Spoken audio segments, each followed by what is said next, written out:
Hey, what's going on, guys? This is Broku, and welcome back to another Dragon Ball video. And welcome back to What If Week, the week where I upload a What If video every single day.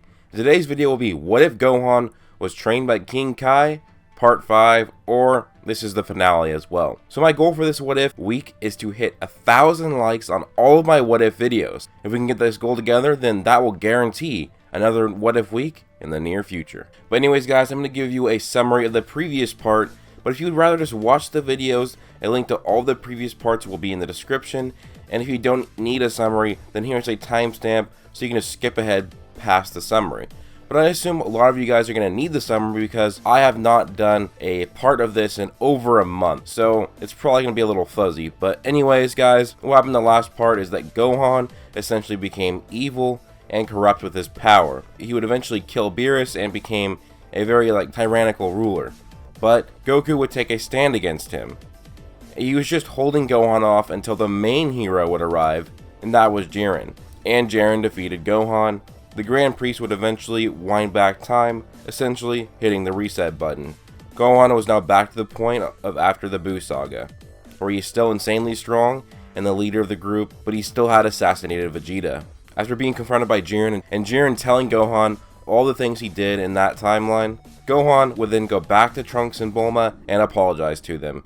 He would let them then use the Namekian Dragon Balls to bring Vegeta back to life as well.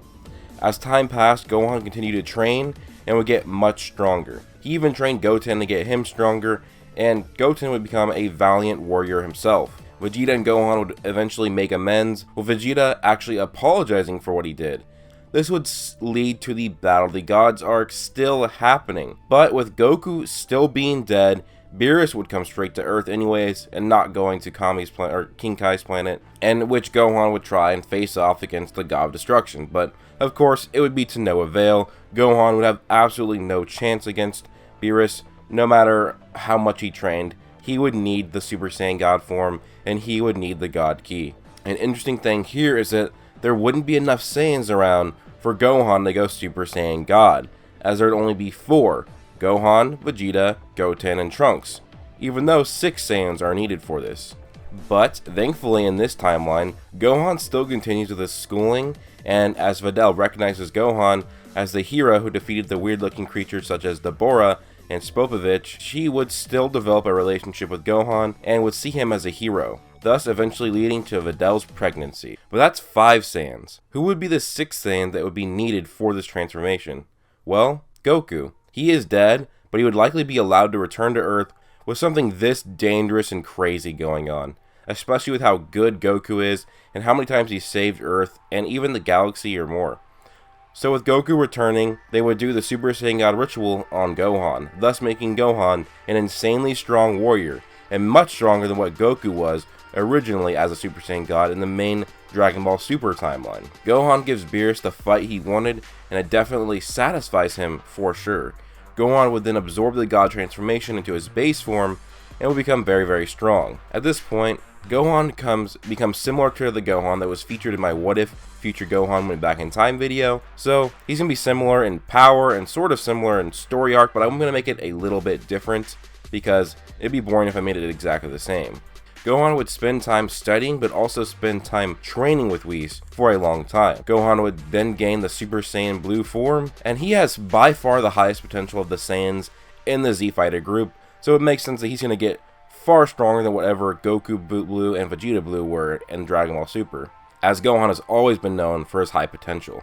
He would eventually kill Golden Frieza pretty easily as well, and these events would not stop Champa from crossing over Universe 7 while collecting the Super Dragon Balls and confronting Beerus, but it would be Gohan and Vegeta training with Beerus instead of Goku and Vegeta training with Beerus. So this would still lead to the Universe 6 tournament. Essentially, Gohan would replace Goku in the tournament, and since Buu was never resurrected and essentially dead, even though he wasn't actually dead, he never would have been invited on the team in the first place. So, Goten is invited to be on the team. This makes it so it's Goten, Gohan, Piccolo, Vegeta, and Monaka against Botamo, Frost, Vegeta, Cabba, and Hit.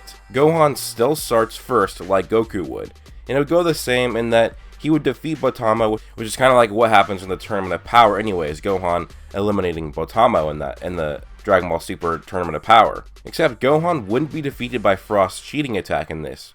Gohan is far too strong, fast, and smart to fall for it.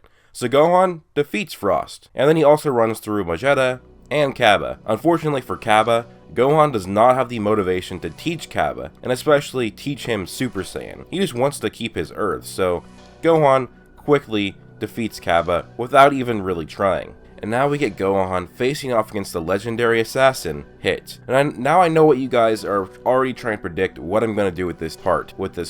Gohan is going to lose to Hit, Vegeta will hear about the time skip, and then Vegeta will come in and defeat Hit. Well, nope, that's not how I'm going to do it. Gohan takes on Hit, and Gohan, even though at first is being defeated by Hit due to his time skip, his amazing strategy, strength, and speed lets him put up a good fight against him. With this occurring and Gohan not being able to surpass Hit still, this leads to an amazing development within Gohan. Gohan, who's been training with Whis and Vegeta for years now, against Hit, uses his training and breaks his own limits, ascending to that of the Ultra Instinct form or technique. Not only giving Gohan a massive power increase, but also giving him that amazing speed and instinct/reflex ability that we can now see in the Tournament of Power. This amazing technique or form, whatever you want to call it, lets Gohan counter Hit's time skip abilities with relative ease, and Gohan as Ultra Instinct then easily defeats Hit, leading to a Universe 7 victory. Keep in mind that Gohan was the only person to actually fight for Universe 7 in this tournament because he was the first one to go and he beat everybody. This is crazy because he just soloed the Universe 6 team. It's an amazing feat. But it also just makes sense with Gohan's current arc, with him getting Ultra Instinct if he was replacing Goku, especially since he has higher potential and seems to be a smarter fighter as well. Now we really could go over the Goku Black arc, which in turn would be the Gohan Black arc in this series, but the whole Goku Black arc has been covered ad nausea in my what ifs, and it can get really crazy. I mean really crazy. If you saw the future Gohan what if, where the Goku Black arc happens, that gets way too crazy. And here's the thing, if Zamasu does take Gohan's body, he'll just end up becoming the victor in the end because he would have an Ultra Instinct, and then there would be no Zeno button to stop him, which means he probably would consume the entire multiverse, as the Zeno button is what led to Zamasu's defeat in the first place. So either I do the Goku Black arc and it's an obvious win for him, or I don't do it.